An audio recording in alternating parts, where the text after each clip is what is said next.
السلام عليكم ورحمة الله وبركاته.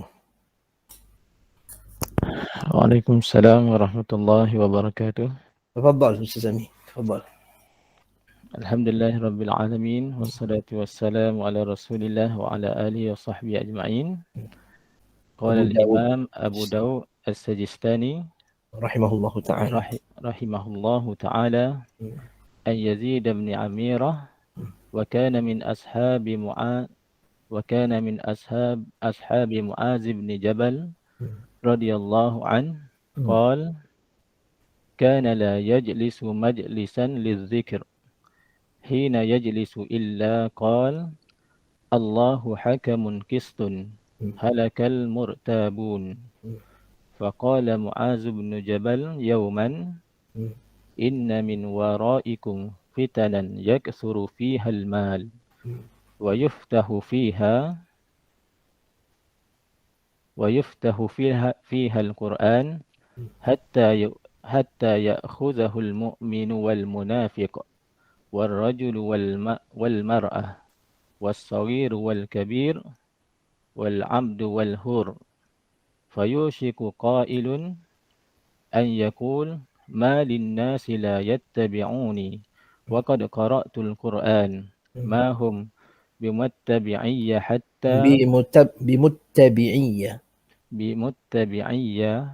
حتى أبتدع لهم غيره.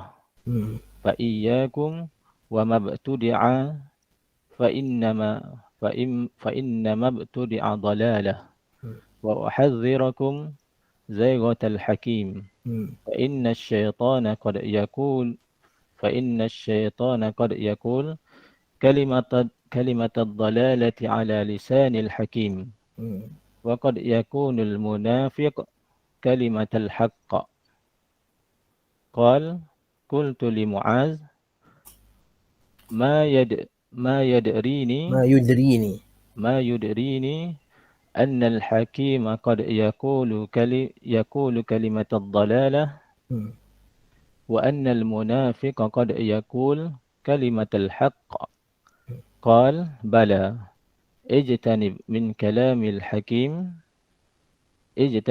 كلام الحكيم المشتهرات التي يقال ما هذه، ولا يستينك ذلك عنه، فإنه لعله أن يراجع وتلقى الحق إذا سمعته، فإن على الحق نورا. ما شاء الله.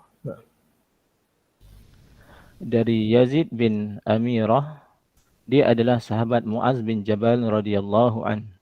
Dia berkata, dia tidak duduk di majlis pelajaran. Ketika dia duduk,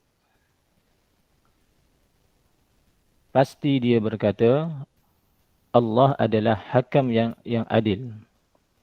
Celaka orang yang ragu. Maka berkata Muaz bin Jabal pada suatu hari bahawa di belakang kamu akan ada godaan-godaan, yakni kesesatan.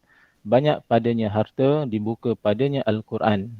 Mengambilnya yang mukmin dan yang munafik, lelaki dan wanita, yang kecil dan yang besar, yang budak dan merdeka.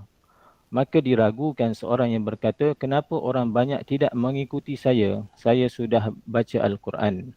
Saya sungguh sudah baca Al-Quran. Bila mereka mengikuti saya, akan saya ada-adakan bagi mereka yang lain. Maka jauhilah olehmu akan apa yang diada-adakan itu. Kerana sesungguhnya apa yang diada-adakan itu adalah kesesatan. Dan aku peringatkan agar kamu waspada terhadap penyimpangan hakim. Sebab syaitan sering berkata kalimah kesesatan dari lidah hakim. Dan kadang-kadang orang munafik berkata benar. Berkata yakni Yazid, aku berkata kepada Muaz, bagaimana saya dapat mengetahui bahawa hakim mengucapkan kalimah kesesatan dan juga orang munafik mengucapkan kalimah benar. Berkata dia, yakni Muaz, ya, jauhilah kalimah hakim yang disanjung itu sehingga dikatakan, apa ini? Dan janganlah hal itu menjadikan orang menyanjung engkau. Sebab mungkin dia akan menelitinya kembali sehingga engkau mendapatkan kebenaran bila engkau mendengarnya Sungguh kebenaran itu adalah cahaya. Masya Allah. Barakallahu fiik. Jazakallah khairah Ustaz Aimi. Walaupun terjemahan dia ni ada beberapa terjemahan yang kurang tepat. Ada beberapa kurang tepat. Okey. Dari Yazid bin Amirah, dia tabi'in. Dia adalah sahabat Muaz bin Jabal. Maksud dia anak murid Muaz bin Jabal. Muaz bin Jabal ma'ruf, sahabi jalil. Sahabat yang sangat mulia. A'lamuhum bil fara'id. Sahabat Nabi yang paling pandai ilmu fara'id. Dan kita semua tahu Muaz bin Jabal, barakallahu fiik, dia telah dihantar oleh Nabi SAW ke Yaman untuk berdakwah. Iaitu pada tahun ke-9 Hijriah, Nabi hantar dia. Bahkan tahun ke-10. Ketika Nabi SAW hampir dah nak wafat dah ketika tu. Dan Muaz bin Jabal ni, dia masa dia dihantar ke Yaman, dia tak sempat haji dengan Nabi. So masa tu Nabi hantar Muaz, Nabi hantar Ali, Nabi hantar Abu Musa al-Asy'ari. Tapi masa musim haji, Ali dia patah balik ke Madinah, patah balik ke Mekah. Lepas tu siapa yang baca hadis haji, dia akan tengok, dia akan nampak Ali bin Abi Talib, dia sampai waktu haji tu pada hari Arafah. Dia patah balik pada dia sampai pada hari Arafah. Itu yang dalil mengatakan bahawa hari Arafah tu wajib. Hari ke-8, hari Mina, hari Tarbiyah tu tak wajib. Sebab Ali masa daripada Yaman bergegas balik sebab nak haji dengan Nabi SAW. Abu Muaz dia tinggal. Lepas tu dah ketika Nabi SAW nak hantar Muaz dia, Nabi kata, sesungguhnya kau mungkin lepas ni kamu tak akan berjumpa dengan aku lagi dah. Sesungguhnya kamu lepas ni kamu mungkin tak akan berjumpa dengan aku lagi dah. Jadi bila Nabi hantar dia, Muaz tinggalkan Nabi dalam keadaan dia menangis. Dia menangis. Sebab apa? Sebab dia tahu lepas ni tak berjumpa dengan Nabi SAW lagi dah. Lihat Allah, Nabi hantar pendakwah untuk berdakwah, untuk menegakkan hukum Allah Subhanahu Wa Taala di Yaman. Kalau nak ikut lah, ni kata guru kami Syekh Ali Ash-Shibil. Masa tu dia mengajar kat Masjidil Haram masa tu. Mengajar kitab Tauhid. Dia huraikan hadis berkenaan dengan ketika Nabi hantar Muaz bin Jabal. Nabi kata, ya Muaz, innaka ta'ti qauman min ahli kitab. So yang kamu berjumpa ahli kitab, hendaklah perkara pertama yang kau ajarkan kepada mereka, wahai Muaz, ialah la ilaha illallah Muhammadur Rasulullah. Hendaklah perkara pertama yang kamu ajarkan ialah la ilaha illallah. Masih ajar kepada mereka tauhid. Waktu Syekh Abdul Wahab masukkan hadis ini dalam bab kewajipan berdakwah kepada tauhid. Kewajipan mendakwahkan kepada tauhid. Lepas tu kata guru kami Syekh Ali Ash-Shibil masa tu, dia kata, lihat ya tuan-tuan, Muaz bin Jabal, dia tinggalkan manusia yang paling agung sekali, iaitu Rasulullah SAW. Dia tinggalkan bumi yang paling agung sekali, iaitu Madinah. Lepas Makkah, Madinah. Bumi yang paling dicintai oleh Allah Subhanahu Wa Taala. Kan? Dia tinggalkan teman-teman, jiran-jiran yang terbaik, iaitu sahabat Rasulullah SAW. Yang ketiga. Yang keempat, ditinggalkan masjid yang kedua paling afdal di muka bumi ini, iaitu Masjid Nabawi. Ditinggalkan majlis yang terbaik sekali, majlis ilmu bersama Rasulullah SAW. Dia meninggalkan tempat meninggal yang paling baik sekali, iaitu Madinah. Yang di mana Nabi kata, siapa yang sabar ala la'waiha, siapa yang bersabar dengan kesusahan di dalamnya dan dia mati dalamnya, maka aku akan bagi syafaat dia di akhirat kelak. Dia ditanam, dia meninggalkan tempat ditanam yang terbaik sekali, apa dia? Iaitu mati di Baqi'. Semata-mata apa, tuan-tuan rahimahkumullah? Semata-mata dakwah kepada tauhid. Itu kata Syekh Ali Ash-Shibil. Kepentingan dakwah kepada tauhid lebih besar daripada semua ketujuh-tujuh benda tu tadi. Dakwah kepada tauhid tu lagi besar daripada tujuh-tujuh benda yang kita sebutkan tadi. Allahu Akbar. Ini Muaz bin Jabal. Dan semua tahu Muaz bin Jabal meninggal masa bila? Tahun ke-18 Hijriah. Ketika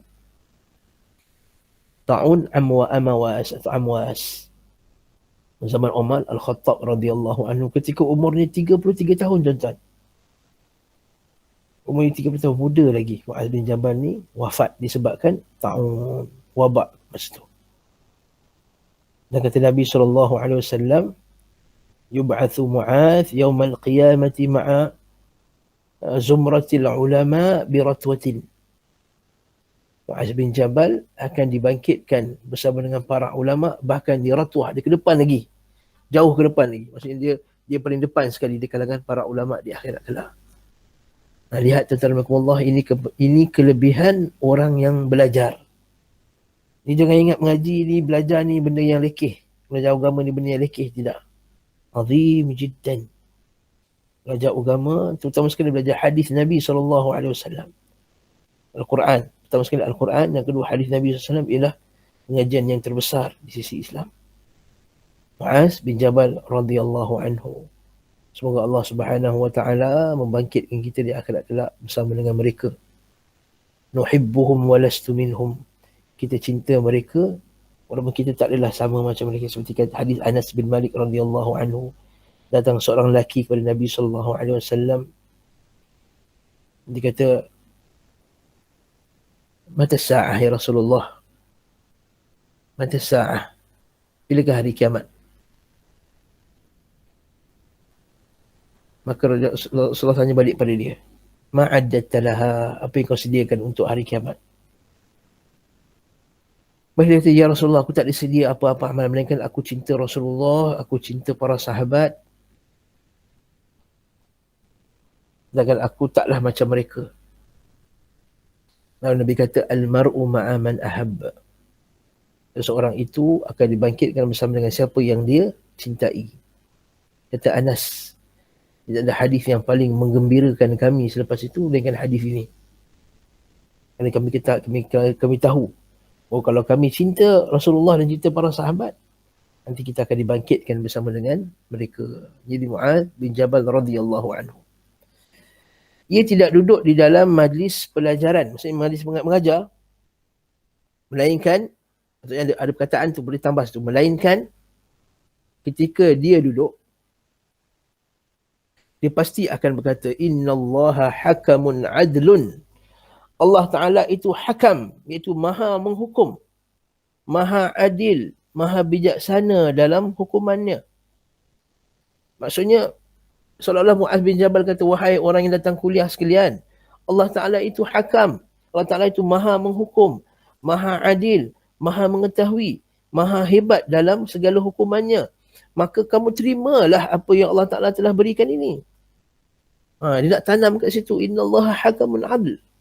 Supaya orang yang bila terima hukum hakam, sebab kita tahu Muaz bin Jabal ni orang yang pandai pakar hukum hakam, faraid apa semua. Dan bila kita terima satu hukum daripada Allah Subhanahu Wa Taala, kita kena beriman bahawa hukum Allah Taala tu yang terbaik sekali. Lepas tu cantik, tajuk ni kena dengan hari ni, hakam ni. Kemudian cerita pula dah sekarang ni masalah orang buat apa dia, hibah. Dia buat hibah lepas mati ni. Konon-kononnya dia rasa sistem faraid ni tak adil. Jadi dia nak bagi-bagi siap-siap. Ini sebut oleh guru kami, Syekh Hamid Akram Al-Bukhari, ketika membincangkan kitab dalam hadis Sunan Tirmizi dan Kitabul Faraid. Okey. Allah Ta'ala kata wasiyatan min Allah. Pemberian faraid ini ialah wasiat daripada Allah, dan wasiat ni hukumnya wajib. Dan kalau kamu rasa hukum Allah Ta'ala tak adil, lepas tu kamu nak buat hibah lah, kamu nak buat apalah, kamu tak tenang dengan hukum Allah Ta'ala faraid tu. Sebab kamu rasa kalau buat faraid, tak adil. Oh, kesian anak perempuan tak dapat semua harta. Saya pernah sebut dah pada ada satu hamba Allah Ta'ala ni. Seorang perempuan ni, suami dia bagus, banyak duit kata. Tapi dia tak ada anak lelaki. Saya gurau lah kat dia. Saya kata, nanti dah meninggal ni, kalau dia meninggal, anak-anak perempuan dapat 2/3 daripada semua hartanya. Fa in kana aktsara min dzalika fahum syuraka'u fi thuluth, kan? Allah Taala kata dalam Quran dalam surah An-Nisa tu, kalau mereka tu lebih ramai daripada satu, maka mereka berkongsi 2/3 harta. Dia kata, "Ustaz, tu baki macam mana?" Baki tu kena bagi asabah, kena bagi adik-beradik lelaki, suami apa semua. Dia tak puas hati. Tak adil lah. Saya kata, la haula wala quwwata illa billah. Itu hukum Allah Ta'ala tu. Wasiyatan min Allah. Kalau kita nak buat hibah siap-siap. Kata, kamu rasa hukum Allah Ta'ala tak adil? Kamu rasa hukum Allah Ta'ala tak adil? Tak adil lah Ustaz ni anak. Saya kata, sebelum dia kahwin dengan awak, sebelum dapat anak-anak ni, dia kahwin katalah umur dia 25 atau 30 tahun. Daripada umur dia setahun sampai 30 tahun, dia tinggal dengan siapa? Bukankah dengan adik-beradik dia? Siapa yang bantu dia ketika dia susah? Siapa yang teman dia ketika dia dalam kesusahan? Siapa yang jadi teman dia daripada kecil sampai umur dia 30 tahun, katakanlah dia nikah umur dia 30 tahun. Maksudnya adik-beradik jadi teman dia. Adik-beradik jadi kawan dia, teman dia, yang bantu dia ketika susah dan senang masa dia kecil. Tiba-tiba bila kahwin, lepas tu menafikan langsung adik-beradik, oh tak layak anak-anaknya dapat. Tu dah buat hibah siap-siap. Ini kita kata contoh perangai tak adil, rasa tak adil dengan hukum Allah Subhanahu Wa Taala. Dia nak ubah, dia nak adjust, dia nak tukar, dia nak apa, dia nak hukum Allah Taala. Oh sebat 100 kali tak bagus, tukar 6 kali dia sebat.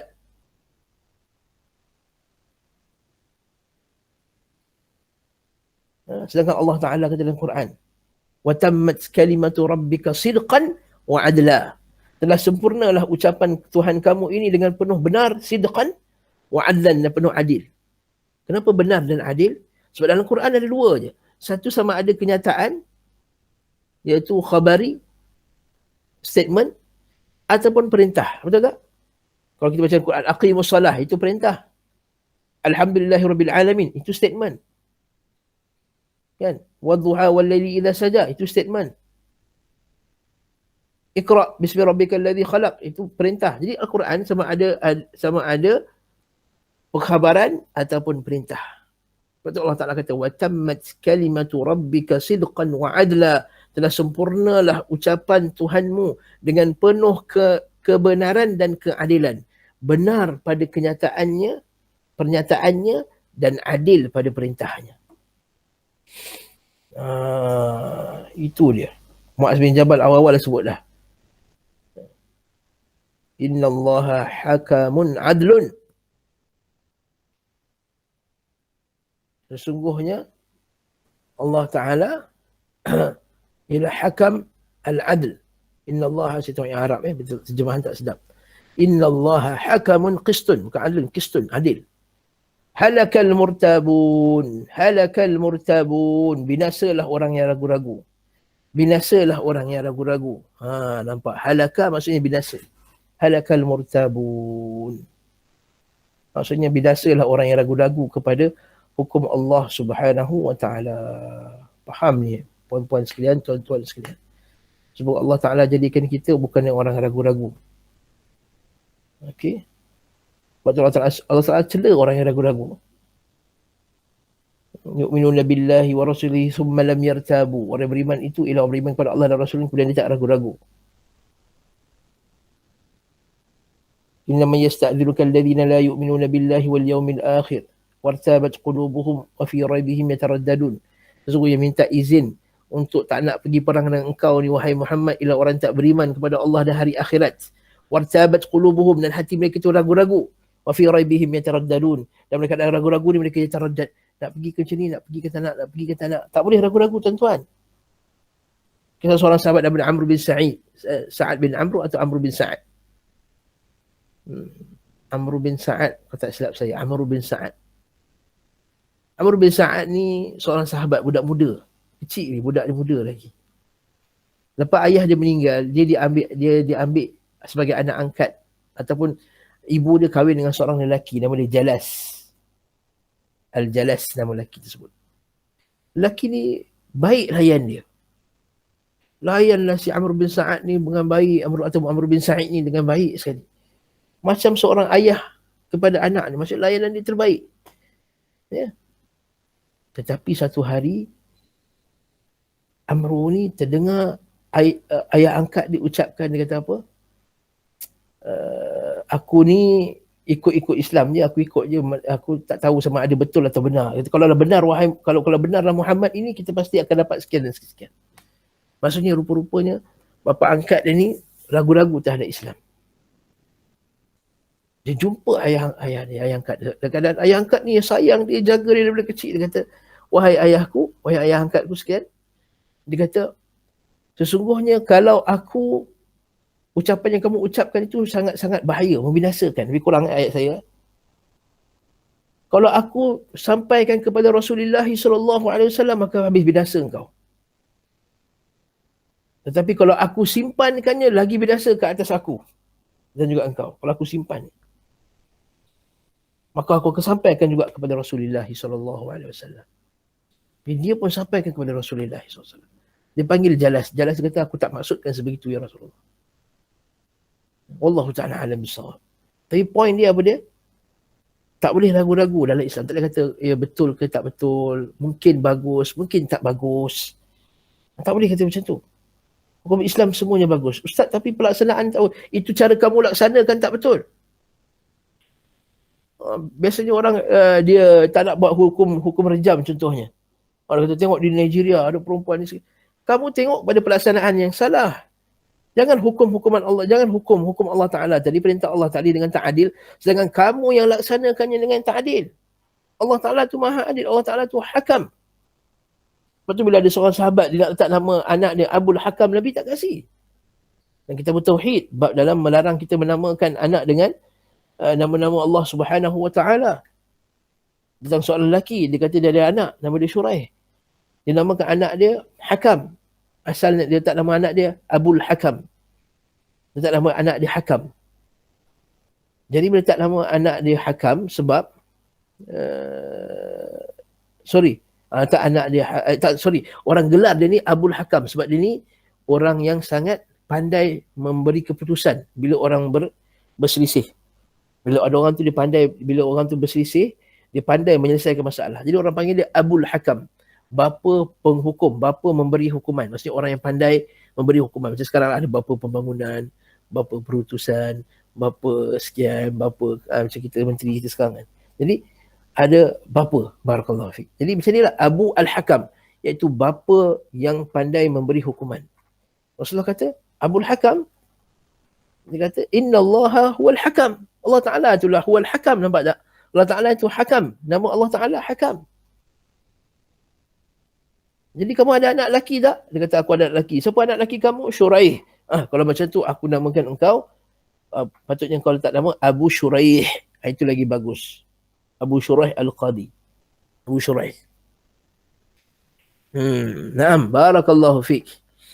Barakallahu fiik. Jadi Allah Ta'ala itu hakamun qistun, yang maha adil. Wa yada'ul mawazin al-qista, kata Allah dalam Quran. Wala yadhlimu rabbuka ahada.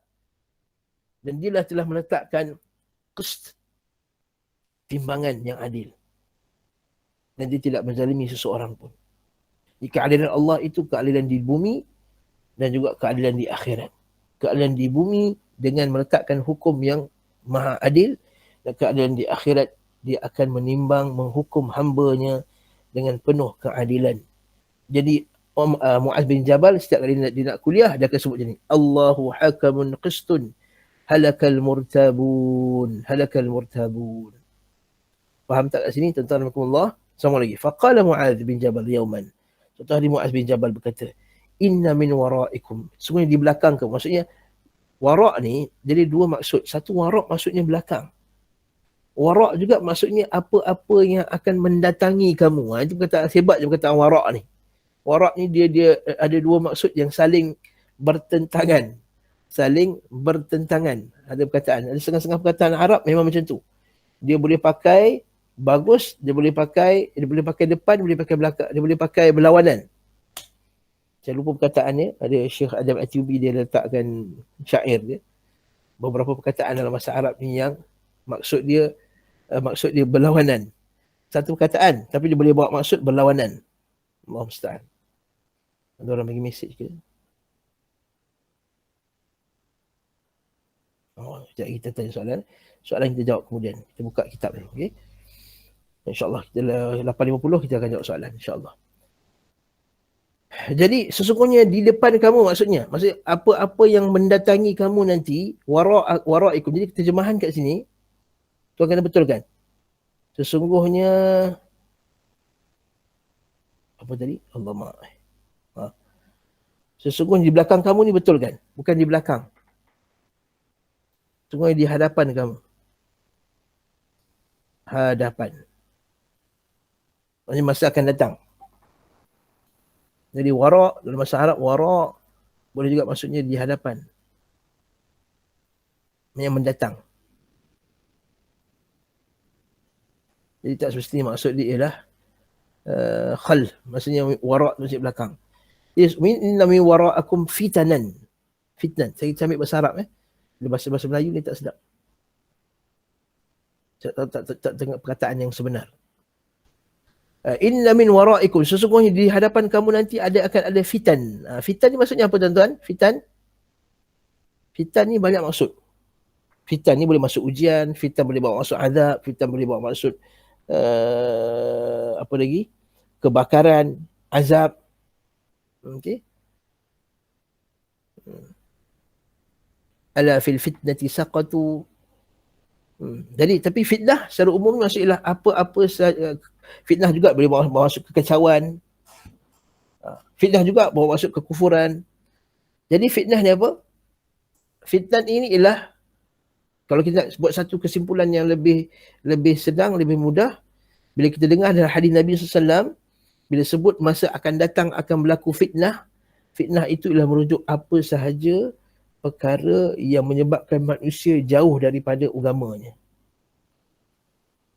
Apa sahaja perkara, fitnah itu ialah apa sahaja perkara yang menyebabkan manusia jauh daripada agamanya. Sama ada dalam bentuk kekacauan, bila banyak berlaku peperangan, manusia jauh daripada agama. Ataupun ajaran sesat. Ajaran sesat ialah perkara yang menjauhkan manusia daripada agama. Ataupun harta. Harta pun menjauhkan manusia daripada agama. Ataupun anak-anak, pasangan, suami isteri pun juga perkara yang boleh menjauhkan seseorang itu daripada agama kalau tak betul. Sahih? Jadi itu jadi lebih sesuai untuk kita gunakan. Fitan. Jadi contoh kita kata ni zaman sekarang ni banyak berlaku percampuran. Kita ini fitan lah ni. Zaman sekarang ni fitan. Orang bercampur-campur ni. Kan ada TikTok menyebabkan anak-anak muda kita sibuk nak berjoget. Ini fitan kita tu. Sebab itu semua yang menjauhkan manusia daripada agama. Handphone boleh jadi fitan. Netflix fitan. Internet boleh jadi fitan. Harta banyak fitan. Anak banyak fitan. Semua boleh jadi fitan. Innama amwalukum wa auladukum fitnah. Kata Allah dalam Quran.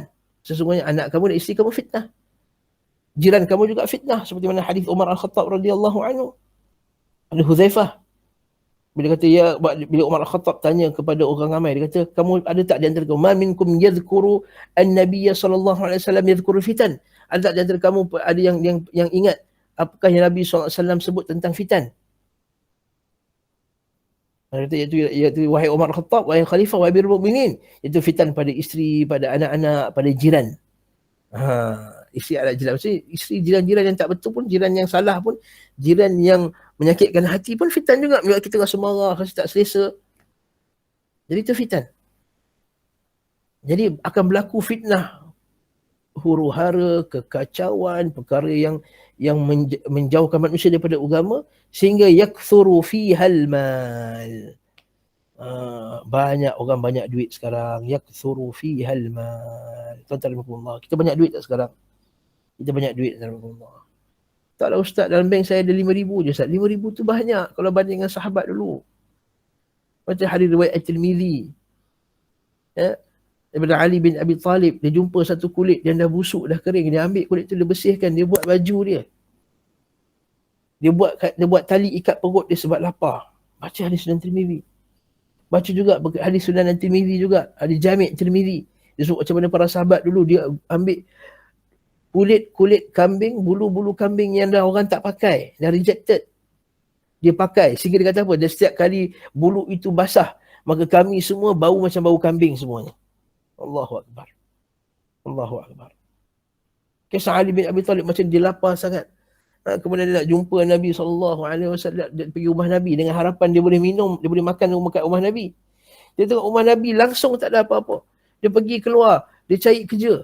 Tentu tak cari. Kali nampak ada seorang Yahudi tengah tarik air daripada wadi untuk diletakkan daripada telaga nak tuang kepada ladang dia. Ali kata, Ali pandangnya. Orang Yahudi tu nampak dia pandang. Dia kata, orang Arab Badui, kamu nak apa? Nak kerja ke? Ya, aku nak kerja. Nah, aku upah kau kalau kau ambil sekian-sekian banyak air dengan satu biji kurma. Yahudi punya perangai. Dia bayar sikit je. Atau macam perangai sekarang kan, food provider sekarang ni, dia tekan ni rider ni. Dia dah untung juta-juta. Rider yang kesian yang bawa motor ni, dia bagi upah sikit je. Kadang-kadang penjual pula dapat yang sikit. Seperti yang yang sekarang ni mengadu lah semua rider-rider yang bawa makanan apa semua ni. Saya tak sebutlah syarikat mana. Umum. Macam tu jugalah orang Yahudi. Dia upah sikit. Tapi ahli masa tu lapar sangat. Nak buat macam mana? Terima je lah. Angkat dapat sebiji kurma dia letak kat tangan dia. Kerja lagi berapa masa lagi dapat sebiji kurma. Sampai dapat 16 biji kurma. 16 biji. Dah hari sebut. Riwayat tersebut 16 biji kurma je. Allahu Akbar. Kita bulan puasa biji kurma ni main buang-buang je. Allahu Akbar. Tengok kat masjid tu macam dia buang. Kadang-kadang dia ambil banyak-banyak, tak habis tu dia buang je. Allahu Akbar. Ali bin Abi Talib 16 biji kurma je tuan-tuan. Dia makan dalam 4-5 biji, kemudian baki tu dia bagi kepada Rasulullah SAW. Sebab dia kesian tengok Rasulullah tak ada makanan. Rupanya dia kerja penat-penat tu, dia makan sikit 4 biji, 5 biji, bahagian besar dia bagi kepada Rasulullah SAW. Ya, kalau kamu mengadu, kamu tak cukup makan, dan yang para sahabat lebih lagi lah tak cukup makan. Kamu mengadu, kamu tak cukup pakaian. Maka tadi kita baca lah riwayat mereka ambil kulit-kulit yang dah busuk, mereka bersihkan. Itulah kulit yang mereka pakai. Belum lagi kisah Mus'ab bin Umair. Ketika dia tak ditanam, ketika nak ditanam jenazah dia tu, bila tutup kaki, kepalanya terbuka. Bila buka, tutup kepala, kaki terbuka. Tak cukup kain.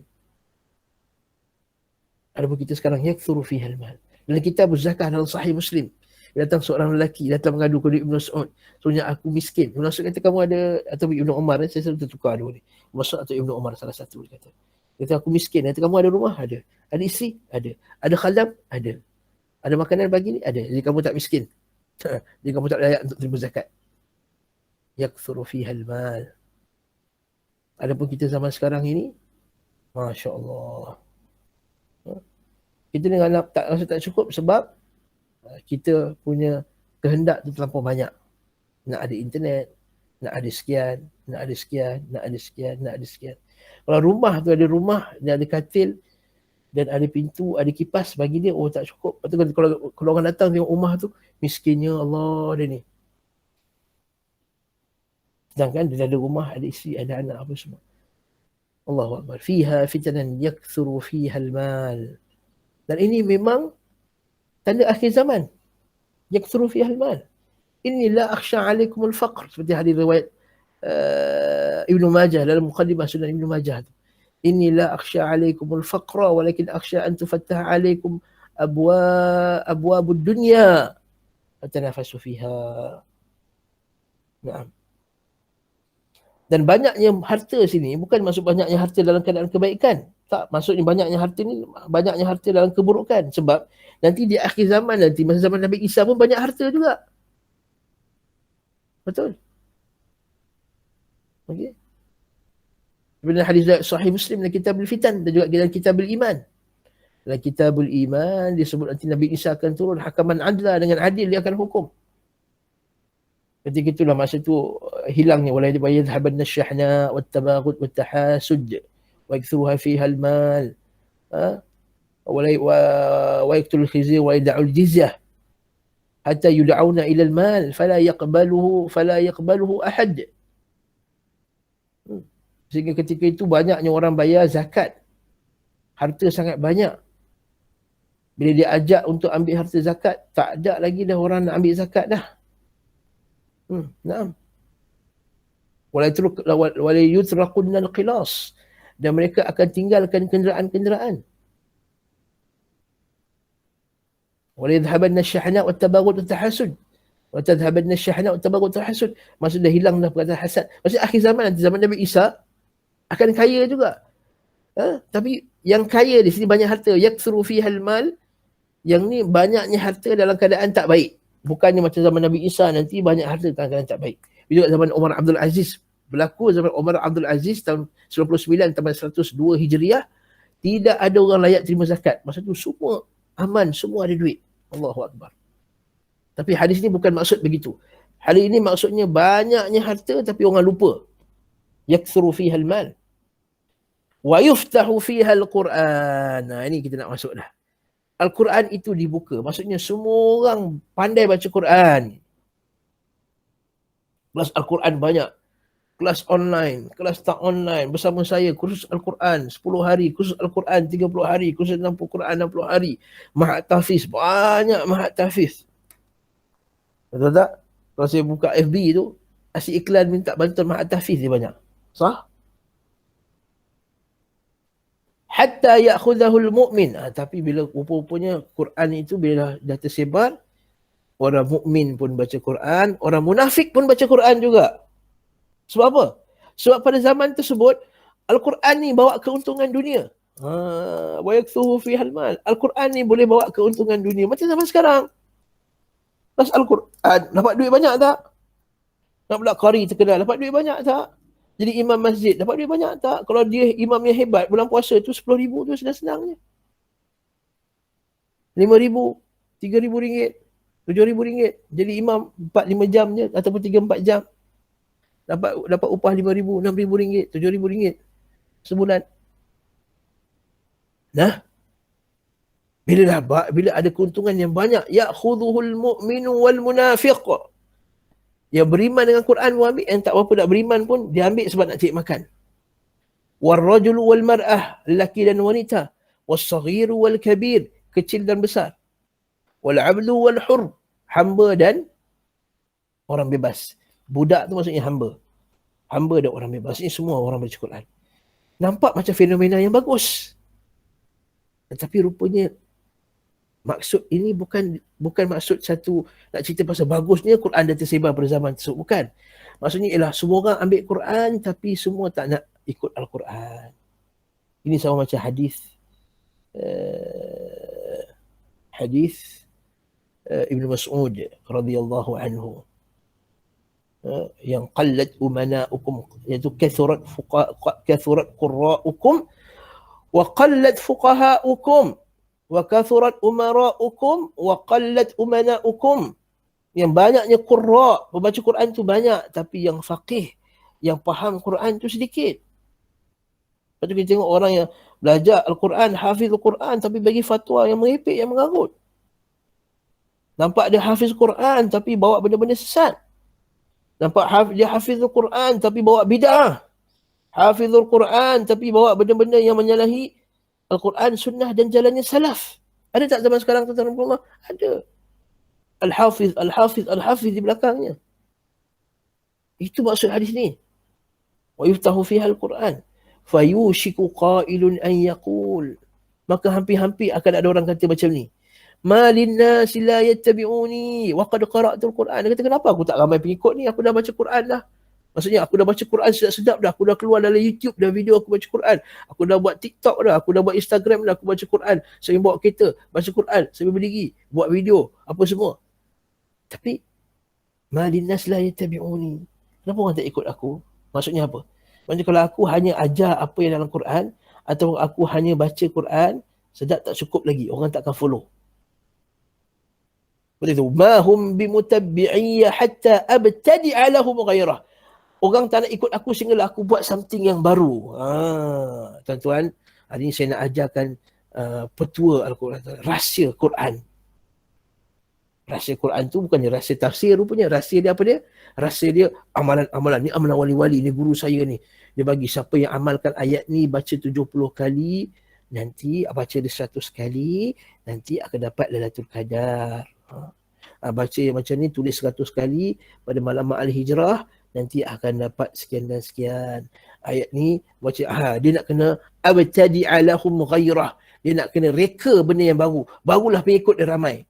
Macam kalau tengok ustaz yang bagus ajar tajwid je, kemudian dia ajar tafsir berdasarkan Quran dengan sunnah, tak apa dah ramai kuliah dia. Tapi cuba tengok ustaz-ustaz yang mengajar benda merepek-repek ni. Minta maaf saya sebut kat sini. Yang tak dalam Quran, tak dalam hadis. Yang dia bagi petua lah, rahsia lah, apa benda lah. Sanad ni lah, sanad itulah. Sanad zikir ini, sanad zikir itu. Yang tak ada dalam Quran dan sunnah. Salaf pun tak ajarkan benda tersebut. Ini yang ramai. Rupanya Muaz bin Jabal dah tahu dah benda ni akan berlaku. Allahu Akbar. Ini wahyu. Maksudnya Muaz dapat wahyu pula. Bukan Muaz dapat wahyu. Muaz bila bersama dengan Nabi selalu, bersama dengan Quran, dengan sunnah, Allah Ta'ala bagi dia ilham, kefahaman. Apatah lagi ini perkara yang akan datang.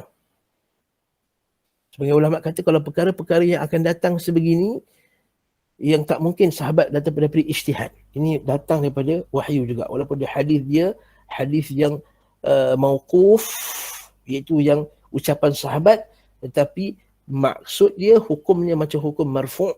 Sebab apa? Dia punya maksud dia tu tak mungkin para sahabat ucapkan daripada ijtihad mereka sendiri, sebab ini perkara yang masa akan datang, perkara gaib. Dia kata dia kata hatta abtadi'a lahum ghairah fa iyyakum wa mabtudi'a, jauhilah kamu dan apa yang telah benar-benar baru yang direka-reka, wa mabtudi'a, perkara-perkara bid'ah. Fa inna mabtudi'a dhalalah, apa yang dibuat baru-baru ni benda-benda bid'ah ini ialah sesat. Dhalalah, sesat. Wa uhadzirukum, aku beri kamu peringatan, aku tahzir kamu. Tahzir, nampak? Tahzir maksud beri peringatan, suruh kita berjaga-jaga. Wa uhadzirukum min zaighatil hakim, daripada kegelinciran al-hakim, orang yang bijak. Betul kan terjemahan tuan-tuan? Bukannya hakim, hakim, bukan hakim, tapi hakim. Waktu terjemahan ni kurang tepat. Kalau hakim tu bolehlah hakim mahkamah tu. Ini hakim, orang yang bijak. Macam ulama' lah. Maksudnya ialah ulama'. Maksudnya hati-hati kamu kegelincirannya ulama'.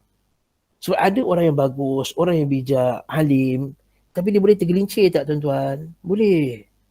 Ada tak ustaz boleh tergelincir? Boleh. Abu Asma' boleh tergelincir. Ustaz Aziz Sobri boleh tergelincir. Para ulama' syekh kita boleh tersilap. Boleh tersilap. Kadang-kadang statement kita manusia. Siapa yang tak tersilap? Wa uhadzirukum min zaghatil hakim. Fa inna syaitan, dengan syaitan itu qad yaqulu kalimat ad-dhalalati ala lisanil hakim. Dengan syaitan itu dia akan memasukkan ucapan yang sesat pada lisannya hakim. Maksudnya syaitan akan sesatkan orang pada bab kegelinciran orang tu tadi. Kadang-kadang contohnya, kadang-kadang satu ulama tu dia cakap benda yang umum. Tapi bila tak didetailkan, maka syaitan pun ambil peluang. Saya bagi contoh yang mudah je. Bila Imam Syafi'i rahimahullah ta'ala kata, bid'ah itu ada dua, bid'ah hasanah dan bid'ah sayyi'ah. Nampak tak macam mana ahli bid'ah, orang jahat ni gunakan ucapan tersebut. Zaiqatil hakim. Jadi ini contohnya zaiqah, masih ada benda-benda yang tak clear, yang tak jelas. Maka jangan kita ambil itu, ambil yang dah jelas. Hadis-hadis berkenaan dengan jangan buat bid'ah, punyalah banyak. Dan satu ucapan Imam Syafi'i yang tak apa nak jelas tadi, syaitan ambil dan syaitan nak cuba, syaitan sebarkan dia kepada geng-geng dia, nak kata apa?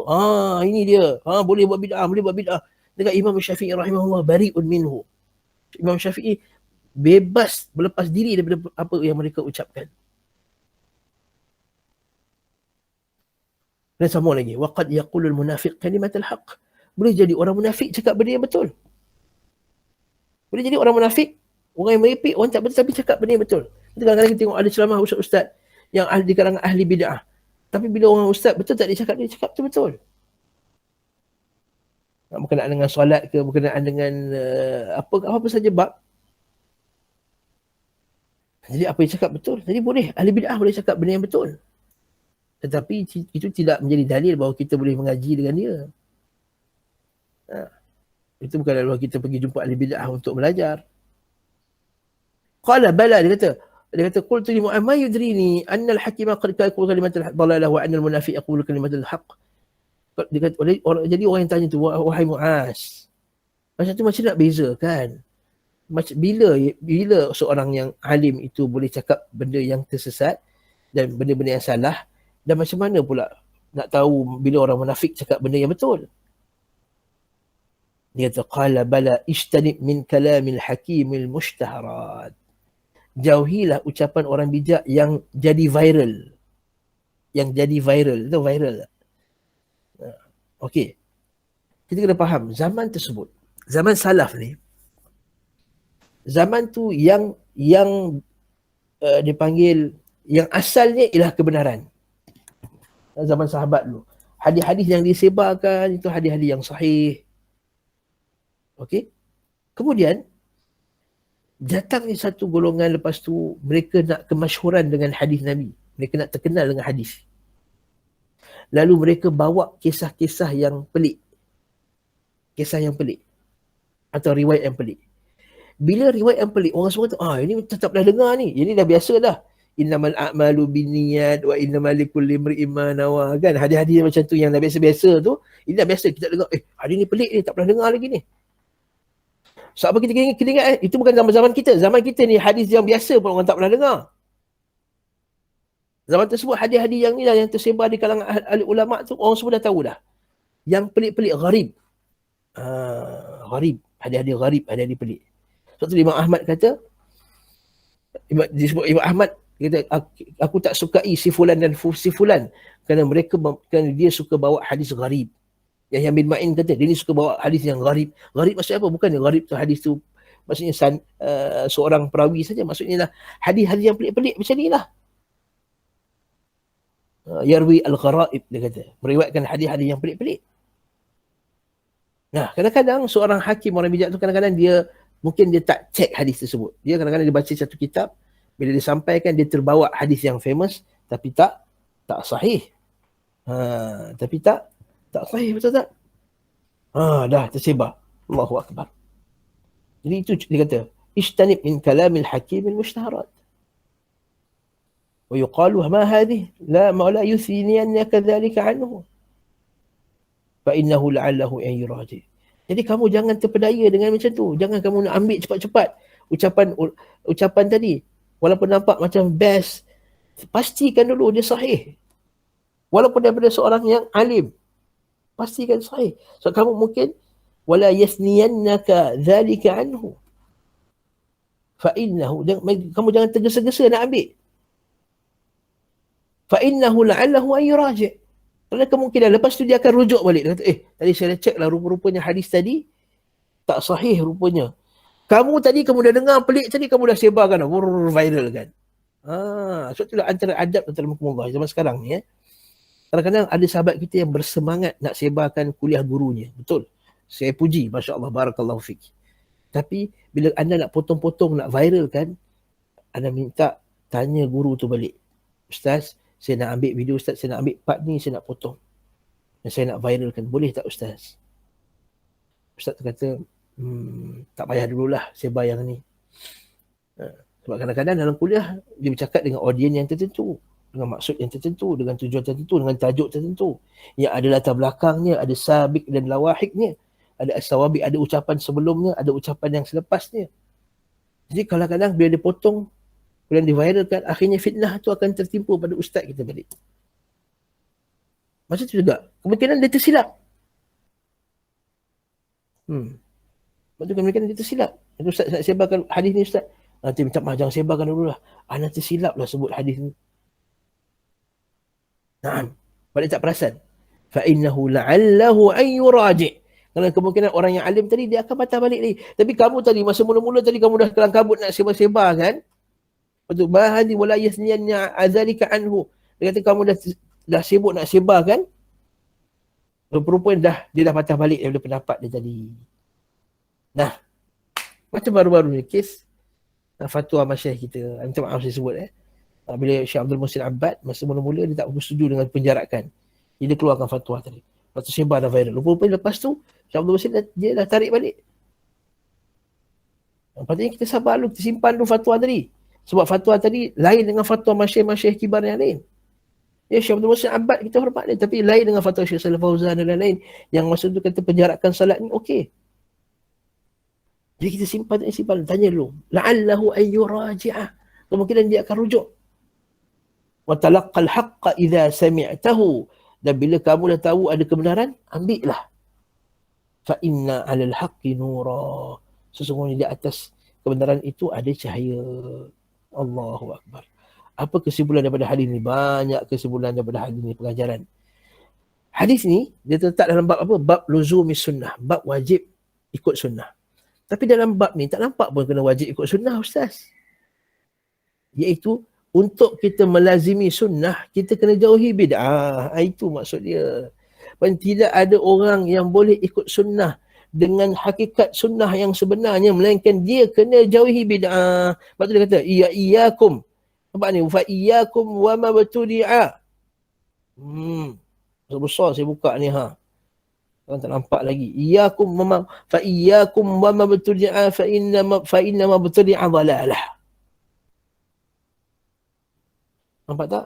Maksudnya kamu takkan dapat ikut sunnah Nabi melainkan kamu kena tinggalkan bid'ah. Pengajaran yang kedua daripada hadis ini, iaitu akan timbul orang yang baca Quran tapi dia buat bid'ah. Yang kedua. Yang ketiga, akan timbul pada akhir zaman nanti orang yang gunakan Quran untuk kepentingan duniawi dia, untuk makan minum dia. Bukan untuk beriman dan beramal dan menyebarkan kebenarannya. Yang keempat, bahawa pada akhir zaman ramai orang pandai baca Quran. Yang kelima, orang alim boleh tergelincir. Yang keenam, ambillah hadis-hadis yang dah sahih, yang masyhur dalam kutubus sittah tu, kata para ulama kita. Kita ada kutubus sittah ni. Sibukkan diri kita dengan kutubus sittah ni pun cukup dah. Tambah sikit Muwatta' Malik, tambah sikit Musnad Ahmad, tambah lagi Sunan Ad-Darimi, campur lagi Sahih Ibn Khuzaimah, campur lagi Sahih Ibn Hibban, campur lagi yang seumpama dengannya. Baca hadis ini ummahatul kutub, kitab-kitab ibu. Kenapa kamu sibukkan dengan hadis-hadis yang tak sahih daripada kitab-kitab yang mana entah kamu ambil kisah-kisah yang pelik-pelik. Kutubus sittah ni pun kita lah letih nak baca, tak habis-habis lagi baca. Baru baca, belum lagi nak faham lagi, nak tengok sanad lagi, perawi lagi. Kalau kita tengok para ulama bila dihuraikan sanad-sanad hadis, Allahu Akbar, nak menangis kita. Syekh Hasan Haidar Al-Waili, guru saya, masya-Allah. Allahu Akbar. Saya taklah tengok orang yang paling alim pasal sanad daripada dia lah. Setakat inilah. Ma wajadtu tahta adimis sama' a'lamu bis sanadi wal ilali min syekhina Syekh Hasan Haidar Al-Waili. Hafizahullah ta'ala. Dia tengok sanad tu, Allah, dia hafal Sunan Tirmizi daripada awal sampai habis dengan sanad dia sekali. Dengan nombor bab. Dan sekali dalam kelas kita terdiam, tak boleh nak jawab. Hadis ni kita baca pada hadis yang berapa? Kita baca dulu pada hadis yang ketiga. Dia ingat. Kita tergigil lah anak murid nak selak-selak lagi nota, nak selak lagi hafazan. Tumpukan perhatian pada kitab-kitab yang utama ini. Jangan cari-cari. Betul dalam Muqaddimah Sahih Muslim disebut berkenaan dengan celaan salaf kepada orang yang suka cari-cari yang hadis-hadis yang pelik-pelik. Tapi dia tinggalkan hadis-hadis yang masyhur, yang sahih, yang tersebar di kalangan a'immah kita. Wallahu ta'ala alam bisawab. Kita ambil soalan, masa dah nak tamat dah. Allahu Akbar. Adakah boleh meletakkan nama anak dengan nama-nama Allah? Contohnya Muhammad Muhaimin. Patutnya Abdul Muhaimin. Lagi baik. Lebih baik dia kata Abdul Muhaimin. Lebih baik. Naam. Ustaz, bila menyebut fitnah dan kita sering berdoa Allah lindungi kita dari fitnah dunia dan fitnah kubur, maksud satu boleh menjadikan manusia jauh daripada Allah dengan leka dan masuk ke syirik. Ya. Tapi kalau fitnah kubur pula lain pula. Fitnah kubur maksudnya ujian, soalan dalam kubur. Kalau fitnah kubur tu lain pula, sebab fitnah kubur tidak, dalam kubur tak ada perkara lagi dah boleh melalaikan kita kan. Jadi kalau fitnah kubur maksudnya soalan kubur. Kalau fitnah kubur, a'udzubika min Allahumma inna a'udzubika min fitnatil qabri. Itu fitnah kubur, maksudnya soalan kubur. Adapun fitnah dajjal, itu maksudnya kesesatan. Macam mana dajjal tu akan menjauhkan manusia. Kesesatan, apa saja menjauhkan manusia daripada melakukan ketaatan, berbuat syirik, bid'ah dan apa-apa, itu juga dipanggil fitnah. Baik, betul, sahih. Bila kita share kuliah Ustaz dan FB, kena minta izin juga, ya? Okey. Kalau lah Ustaz tu dah izinkan dia sekarang, saya dah izinkan dah. Okay. Saya dah izinkan dah untuk disebarkan secara live. Tapi maksud saya tadi nak potong-potong jadi tu, nak potong-potong jadi kuliah-kuliah kecil. Sebab macam kalau kita share kuliah live macam ni, kuliah ni daripada awal sampai habis. Jadi pendengar dia boleh reverse, boleh patah balik. Tapi kalau yang saya kata potong-potongan klip pendek tadi, kadang-kadang dia potong pada part yang mungkin kontroversi. Sebab kadang-kadang, tak maaf saya sebut kadang-kadang setengah orang ni dia saja ambil potong part yang kontroversi supaya dia punya views dia banyak dalam YouTube. Tak maaf saya sebut ni. Okay. Ataupun orang tu nampak macam mantap lah bahagian ni, dia potong. Ini husnuzan. Kalau su'uzan tadilah nak bagi dia banyak views. Taib. Tapi kadang-kadang potongan tu tadi tak sesuai disebarkan sebab rupanya ada cerita sebelumnya dan ada cerita selepasnya. Nah, yang ni yang kita kena perhati. Jadi kat part ni lah kena tanya ustaz-ustaz. Dalam ceramah ustaz hari ni ustaz boleh sebut sekian. Boleh tak saya potong part yang ni? Saya kata boleh potong tapi boleh tak reverse sikit? Supaya orang boleh dengar ayat ucapan saya sebelum tu. Nah, ini lagi baik. Ini maksud saya, ya, wahai pendengar sekalian. So, apa maksud sunan? Sunan ini ialah sejenis kitab hadis yang di mana pengumpulnya, iaitu penulisnya, dikumpulkan hadis berdasarkan kitab-kitab fiqah, bab-bab kitab fiqah. Contoh kitab fiqah mula dengan apa dulu? Biasanya mula dengan taharah. Jadi dia pertama sekali mulakan dengan taharah, bersuci. Kemudian salat, dan zakat, puasa dan haji. Itu panggil kitab sunan. Seperti Sunan Abi Dawud, seperti Sunan At-Tirmidzi. Walaupun Tirmidzi lebih layak sebenarnya, lebih sahih dipanggil Jami'. Jami' ni, kalau kitab Jami' pula, dia berangkumi semua bab-bab agama. Dalam tu ada tafsir, ada sirah, ada sejarah, ada adab, ada semua. Kalau sunan, maksudnya hadis yang konsentrate kepada bab-bab fiqah sahaja. Bab-bab fiqah sahaja. Wallahu ta'ala alam bisawab. Naktafi bihadzal qadar, cukup sekadar ini saja.